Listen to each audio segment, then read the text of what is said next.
Sejam sempre muito bem-vindos em nossa casa. É sempre uma alegria receber cada um de vocês aqui.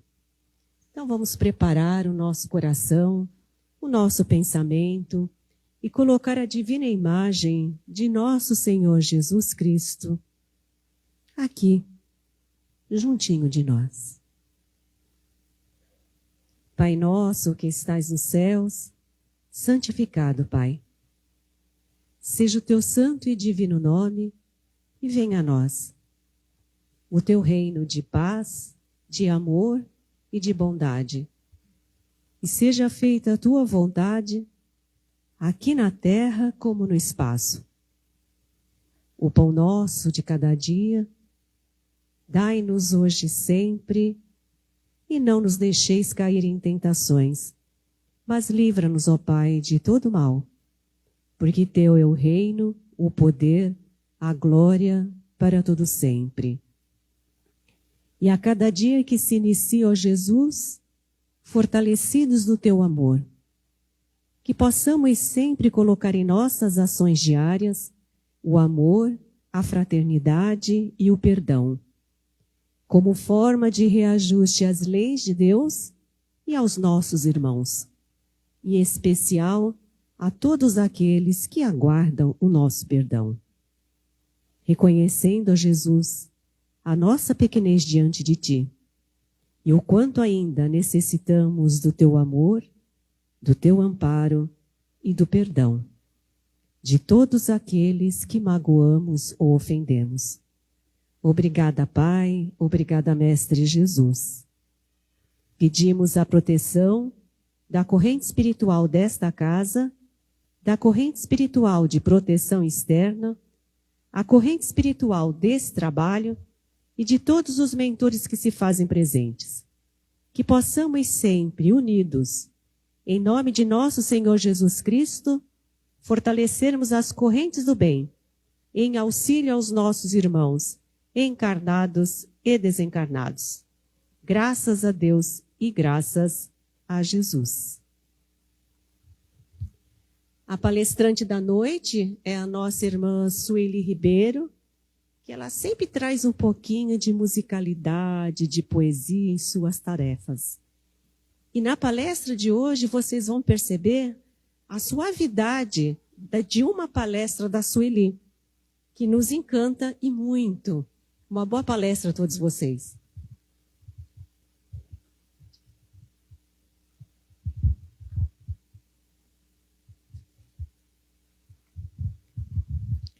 Boa noite a todos.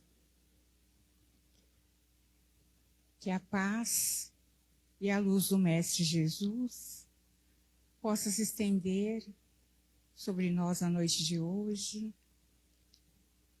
E que a mentoria desse lar, que tão carinhosamente preparou o ambiente para nós, muito antes até de decidirmos, de fato, estar aqui, neste momento, já preparou a energia personalizada, carinhosamente para cada um de nós. Que o olhar de luz do Mestre Jesus possa nos abraçar, nos restaurar e nos equilibrar na noite de hoje.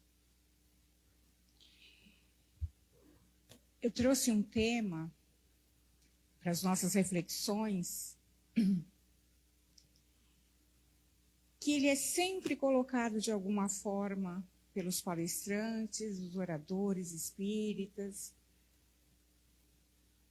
em lives, em vídeos, na obra, de forma muito firme, muito clara, e que eu vejo a necessidade de ser reiterado várias vezes, porque é uma deficiência nossa, e aquilo que precisa ser modificado em nós, que precisa ser reformulado, precisa ser falado, repetido, quantas vezes forem necessárias, porque de repente nós já ouvimos esse tema antes e não encontrou o nosso coração. Quem sabe hoje, se não em outro momento, que voltarem a falar sobre a maledicência, tão presente nas nossas vidas desde toda a história. E hoje em dia, ainda mais, porque quanto mais amplifica-se as formas e os meios de comunicação, mais fácil fica para nós verbalizarmos.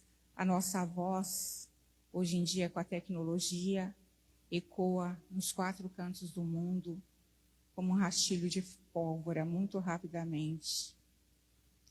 E aí a gente pode ver que da maledicência nós podemos caminhar para a benevolência. Depende de cada um de nós. E a benevolência é a disposição de fazer o bem. E a maledicência é uma injúria, um comentário maldoso, uma difamação, o hábito de falar mal dos outros. E os outros, muitas vezes, é aquele que caminha ombro a ombro conosco. Ninguém está livre de receber uma injúria, uma ofensa, quando estamos em desequilíbrio, quando estamos de forma a entender aquele momento que estamos passando de forma conturbada. E no capítulo 10 do Evangelho segundo o Espiritismo, ele faz um apontamento sobre esse tema. São Luís nos esclarece o seguinte, quando é perguntado a ele: é permitido observar as imperfeições alheias?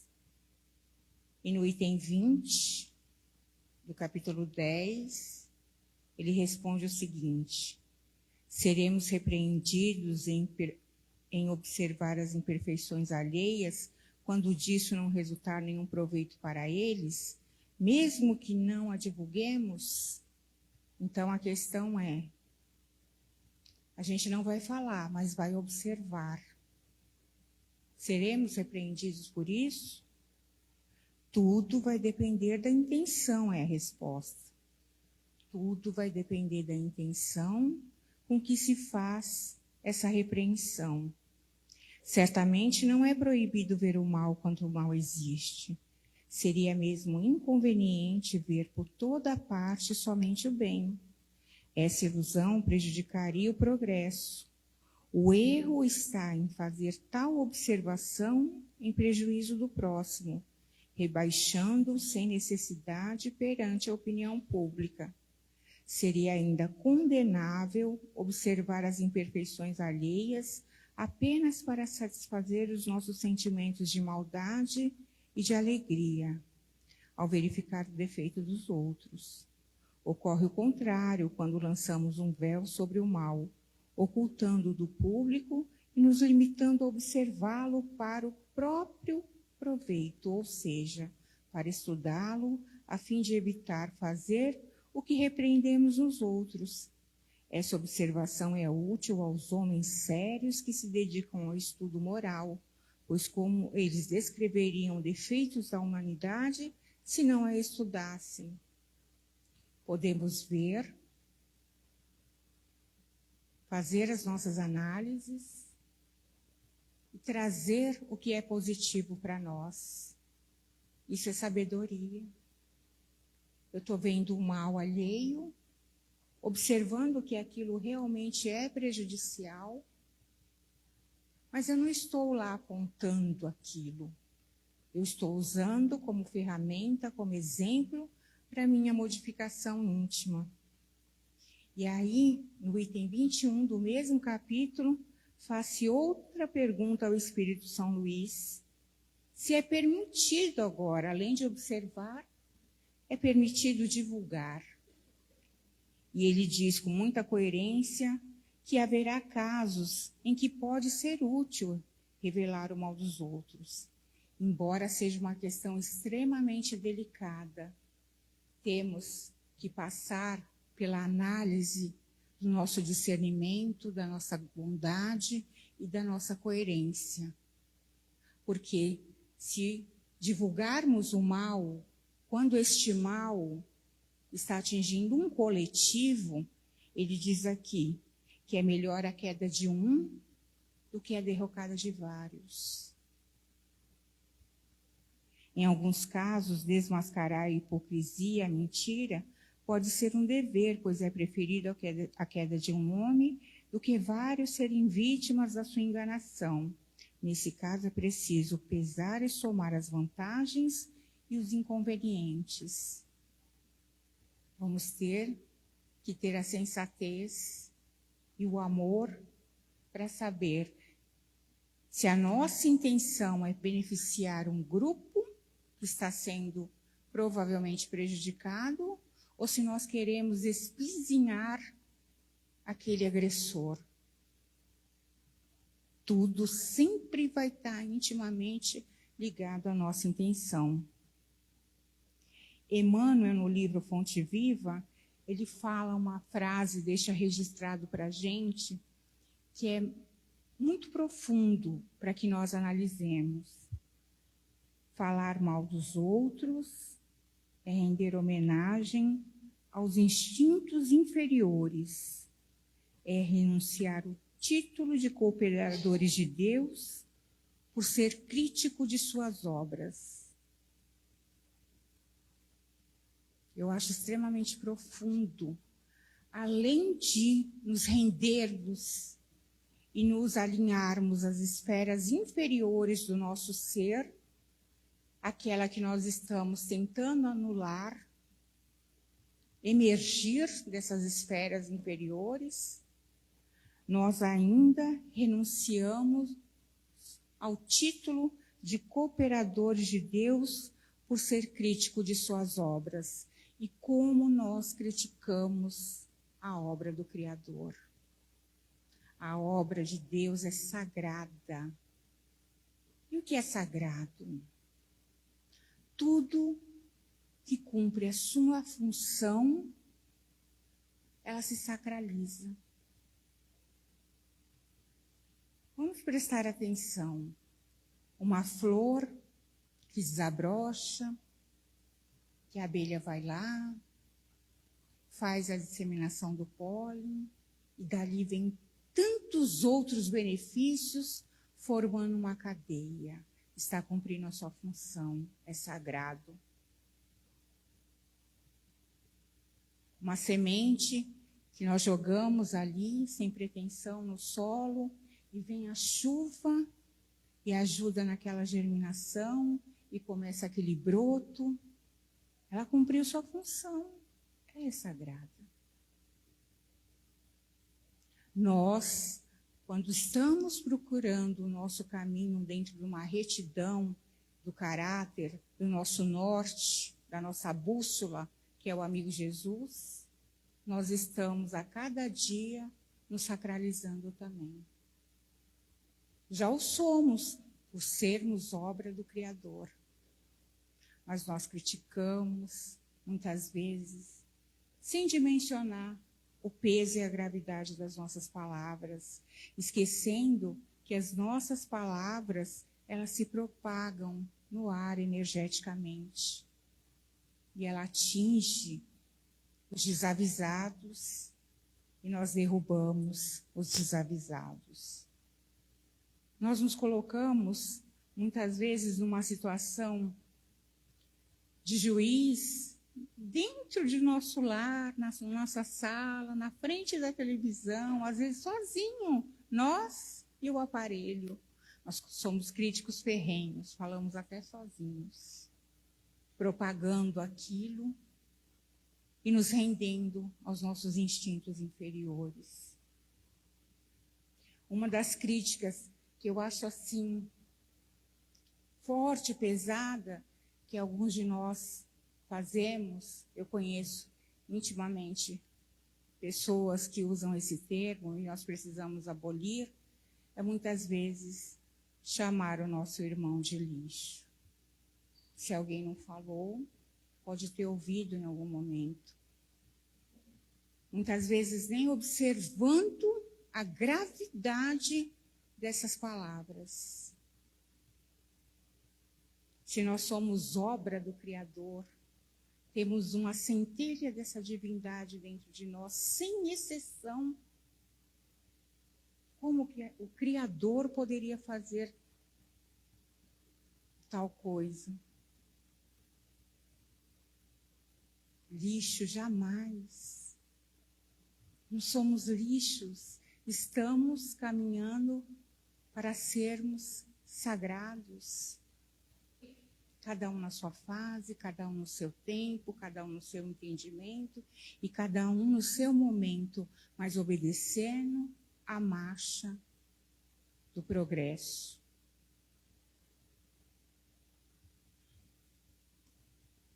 E será que um maledicente também é fofoqueiro? Sim, pois ambos compartilham o hábito de falar mal dos outros. Quando estamos ali naquela difamação, naquela injúria, estamos caminhando ali intimamente, flertando com a fofoca. E quem não gosta, né? Outro ato que precisamos abolir.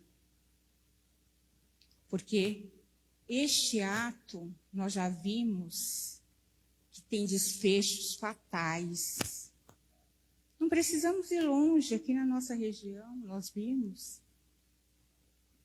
que algo mal falado, mal interpretado, espalhado, aqui na nossa cidade, do lado aqui, nossa vizinha Guarujá.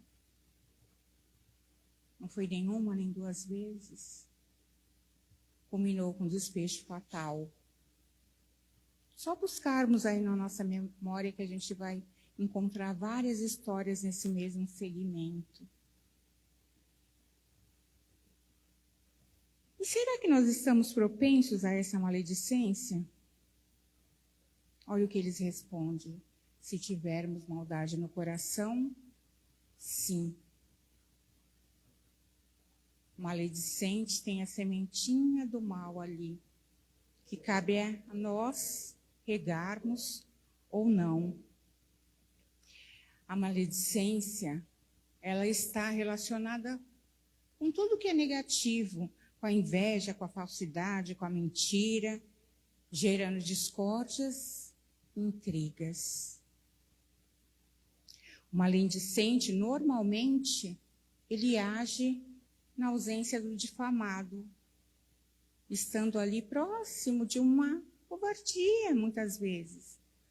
Porque a pessoa que está sendo alvo, às vezes ela não sabe nem que ela está sendo o assunto, e ela não pode se esclarecer, se defender. Mas é uma característica nossa do maledicente que somos ainda. E motivos para a maledicência? Será que temos? Tem algumas situações clássicas que são propícias para sermos maledicentes.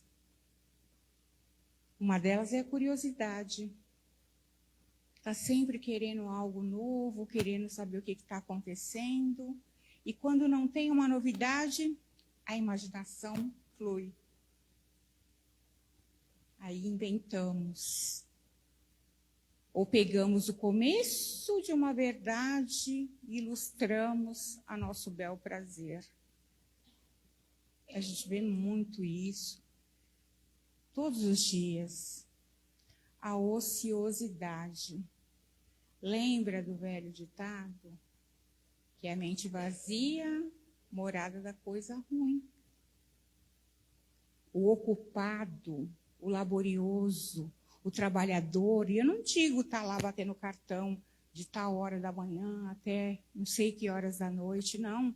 É qualquer trabalho, trabalhar a mente. Você lê, você está trabalhando a sua mente, você faz uma caridade, você está trabalhando, você está no seu trabalho material, você está trabalhando, você está cuidando do jardim da sua casa, você está trabalhando. E quando não fazemos nada, é um magnetismo para sermos maledicentes. maledicentes porque estamos no ócio.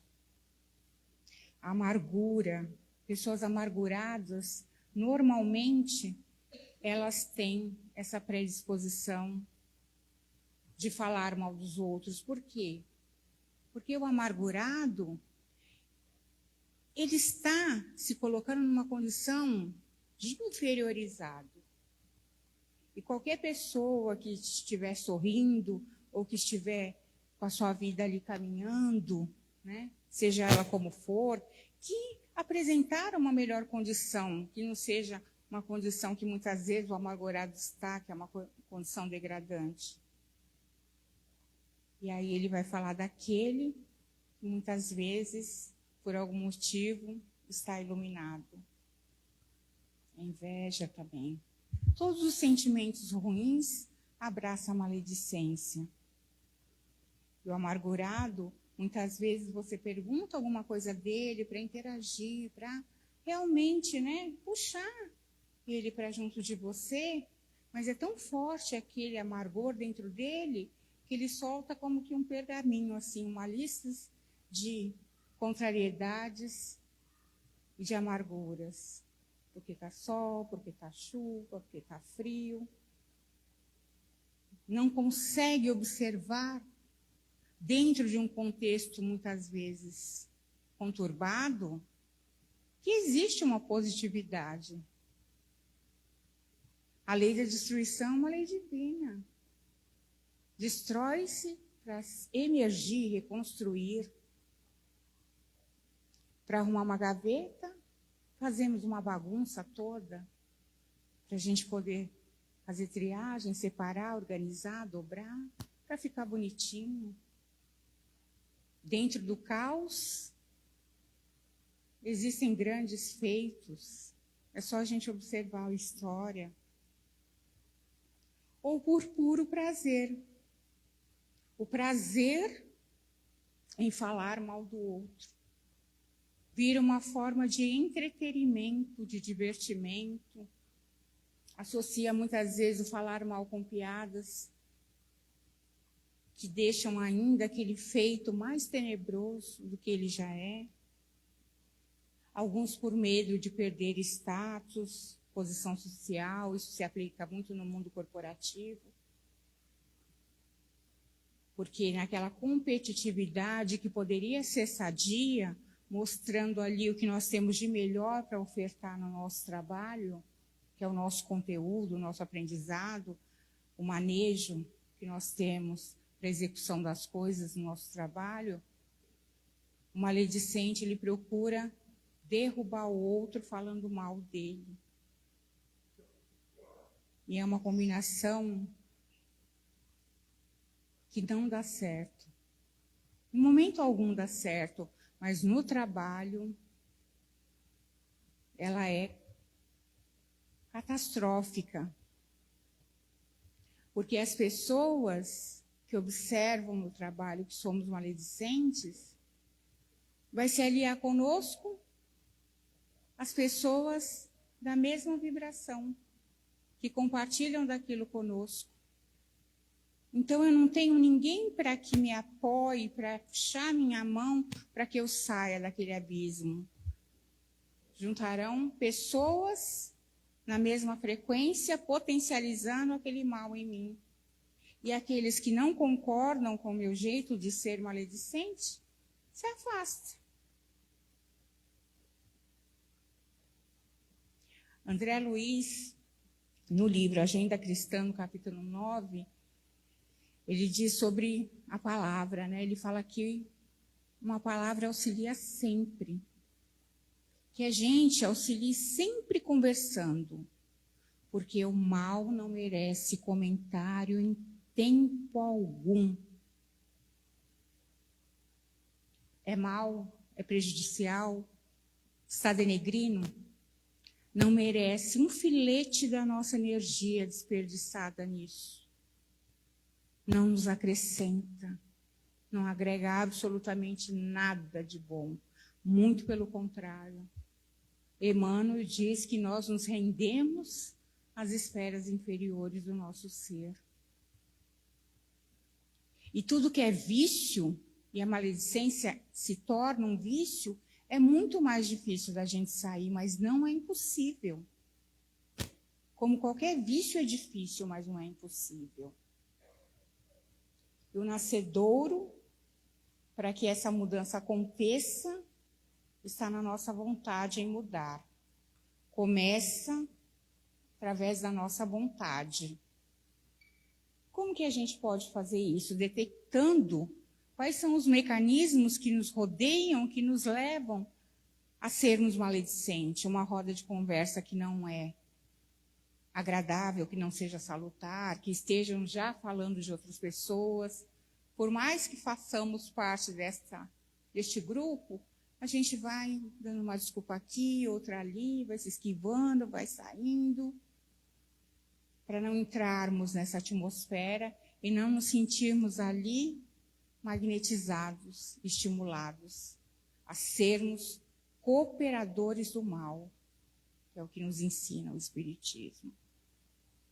Sem contar a parte energética de toda uma situação. E isso a gente traz para o nosso campo espiritual, da nossa crença, da imortalidade da alma, que somos eternos. Quando a gente pensa mal, fala mal, age mal, estamos atraindo aqueles que se afinizam conosco no mal. Diga com quem andas que eu direi quem tu és. Diga o que pensas que eu direi quem te acompanhas.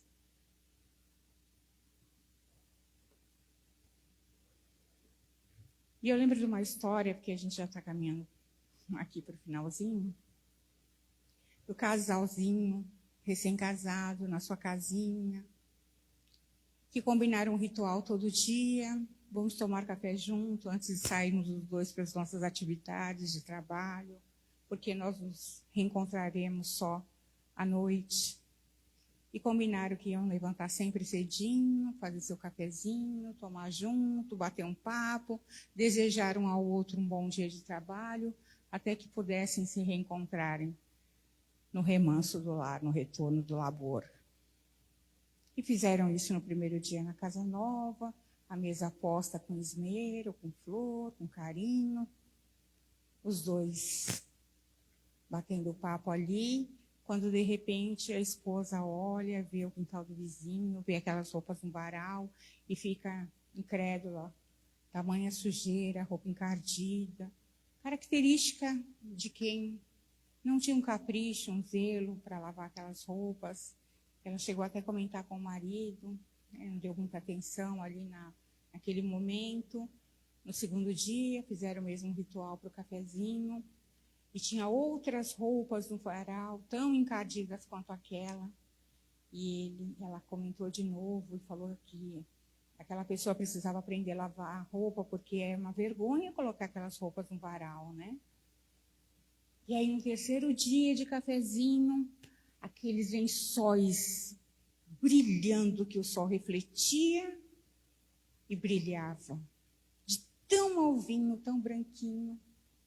E ela disse, outra pessoa certamente lavou essas roupas. Não é a mesma que lavava nos 2 dias anteriores, porque essa roupa, sim, tão boa quanto as que eu lavo.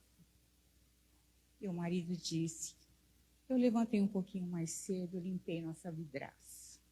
Estava encardido.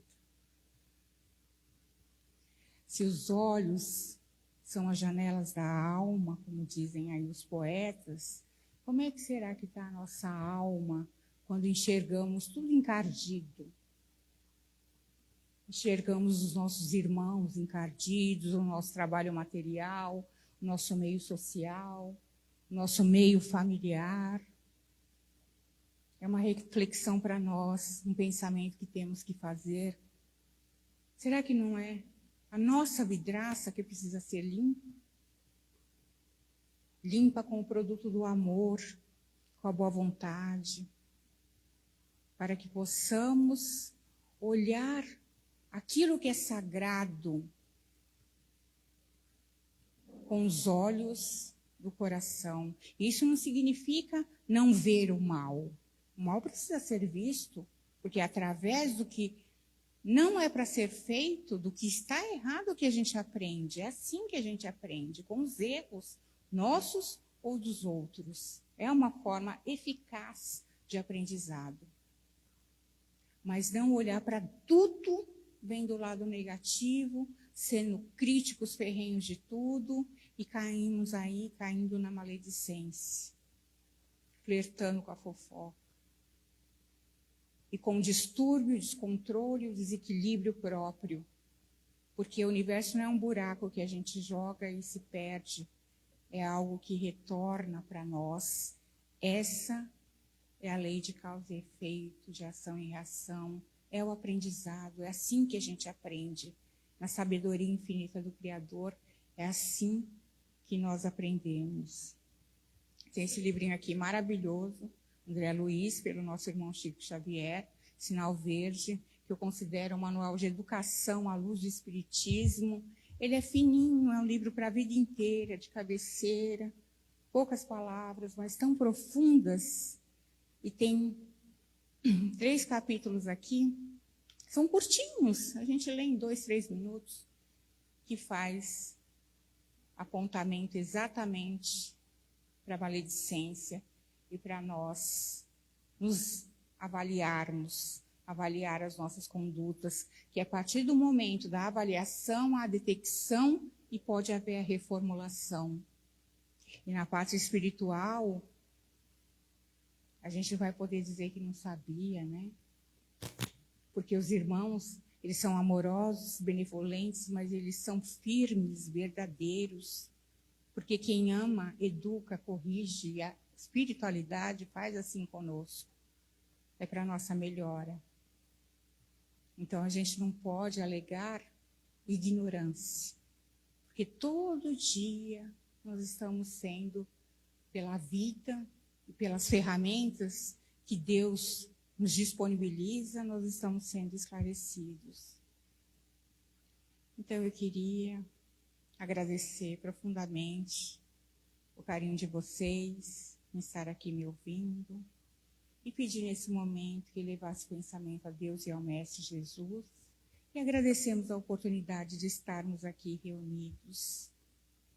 Querido Mestre Jesus, nós te agradecemos pela bondade de facear as dificuldades criadas por nós mesmos, pelas provas que nos aperfeiçoam o raciocínio e nos abranda o coração, pela fé na imortalidade, pelo sagrado privilégio de servir, pelo dom de saber que somos responsáveis pelas nossas próprias ações, pelos recursos nutrientes e curativos que trazemos em nós, pelo reconforto de reconhecer que a nossa felicidade tem o tamanho da felicidade que fizermos aos outros, pelo discernimento que nos permite diferenciar aquilo que nos é útil daquilo que não nos serve, pelo amparo da afeição em qual as nossas vidas se alimentam em permuta constante, pelas bênçãos da oração que nos facultam apoio interior para a solução de nossos problemas, pela tranquilidade de consciência que ninguém pode nos subtrair.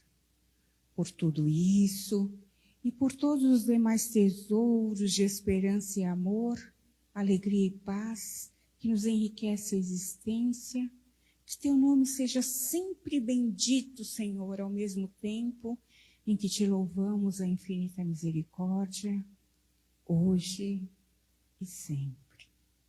Graças a Deus.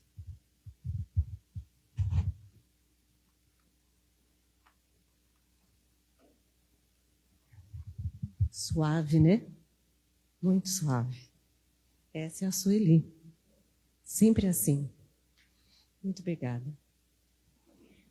Vou aproveitar e conversar um pouquinho com vocês, porque a gente tem um núcleo assistencial aqui da casa, né? Então, são aqueles nossos irmãos que vêm todos os dias aqui se alimentar, tomar banho, às vezes precisam trocar uma roupa, lavar uma roupa. E no momento nós estamos precisando de papel higiênico, escova de dentes e de shampoo. Então, aqueles que puderem colaborar, nós agradecemos. Vamos aos passos.